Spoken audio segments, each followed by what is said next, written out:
So over here in Qwen, if I were to go ahead and expand, let's say for example, the left hand side, then you can see that I got history of chats right here.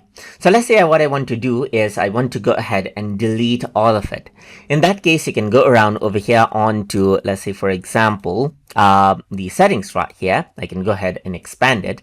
And then what I can simply do is I can delete it all. Let's say for example, I can go around onto delete, and here you can see that delete all chat is an option.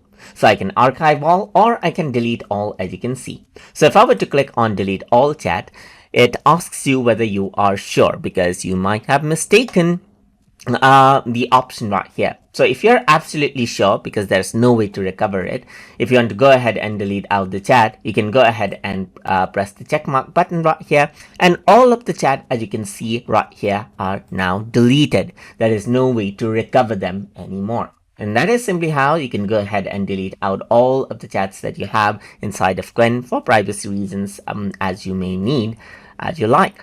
So I hope you guys learned something as always. And as always, please like, comment, share, and subscribe.